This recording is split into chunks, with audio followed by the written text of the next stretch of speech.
दोस्तों नमस्कार। बिहनिया संध्या से मैं कौशल तिवारी।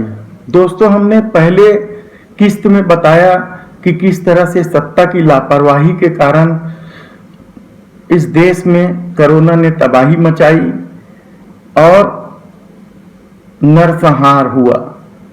लेकिन तब राष्ट्रीय सेवक संघ ने इस मामले में कुछ नहीं कहा, क्योंकि शायद तब लाशों की संख्या कम रही हो। लेकिन दूसरे दौर में यानी दूसरी लहर में जिस तरह की तबाही और नरसंहार सामने आया, वह आरएसएस को देखा नहीं गया और मोहन भागवत को सत्ता की लापरवाही गिनानी पड़ी।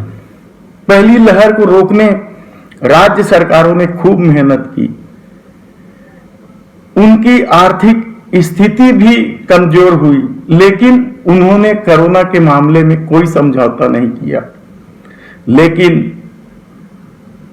प्रधानमंत्री नरेंद्र मोदी ने पहली लहर को कमजोर होते देख अपनी पीठ थपथपाना शुरू कर दिया और कोरोना से जंग जीत जाने की घोषणा कर दी। ये घोषणा सिर्फ यही नहीं की गई, बल्कि अंतरराष्ट्रीय मंच पर भी नरेंद्र मोदी ने यह घोषणा की और यहां तक कि एक्सपर्ट लोगों का उपहास भी उड़ाया। यही नहीं, एक्सपर्ट कमेटी की न बैठक बुलाई, न प्रोटोकॉल में कोई बदलाव किया, बल्कि सारे लोग कह रहे थे कि ऑक्सीजन की इस देश को जरूरत पड़ेगी, दूसरी लहर में ऑक्सीजन की जरूरत पड़ेगी। लेकिन 9 मिलियन टन ऑक्सीजन बेचने में लगी रही सरकार। यहां तक कि दूसरी लहर को लेकर गंभीर चेतावनी के बावजूद चुनाव में रैलियां की जाने लगी। कुंभ जैसे भीड़ भाड़ वाले आयोजन को भी अनुमति दी गई। हालत यह हो गई कि जगह जगह लाशें ही लाशें, ऑक्सीजन की कमी, कोरोना से ज्यादा लोग ऑक्सीजन की कमी से और अस्पताल की बद इंतजामी से मरने लगे।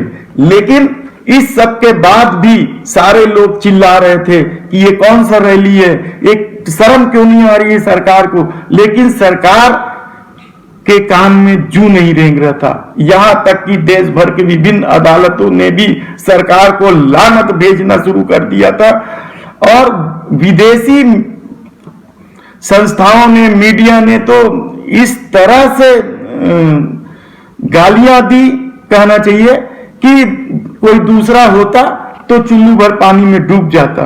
इस लापरवाही का भयानक परिणाम सबके सामने आने लग गया है। कुंभ के आयोजन का परिणाम सामने आने लग गया है। गंगा नदी में लाशों का जो मंजर दिखाई दे रहा है, हजारों की संख्या में रेतों में दबी लाशें साफ बता रही है, उनके वस्त्र साफ बता रहे हैं वो सारे लोग हिंदू हैं और सत्ता में बैठे लोग गोमूत्र, गोबर, कोरोनिल, हवन, पता नहीं क्या क्या बातें आज भी बिना मतलब के कर रहे हैं। जबकि सरकार कुंभ के आयोजन को मना कर सकती थी। बंगाल चुनाव यदि होते भी चुनाव आयोग ने घोषणा भी कर दिए तो सरकार को गाइडलाइन बनाकर वर्चुअल रैली या इस तरह से कोई नई टेक्नोलॉजी के साथ चुनाव प्रचार किया जा सकता था। लेकिन उन्हें बंगाल जीतना था, लेकिन उन्हें ममता बनर्जी को हराना था। इसलिए वे इन सब मामलों से दूर होते गए। विदेशी मीडिया से लेकर अब तो संघ प्रमुख को भी बोलना पड़ा। तब संघ प्रमुख सामने आकर बोले जब उन्हें लगा कि अब हदें पार हो गई है।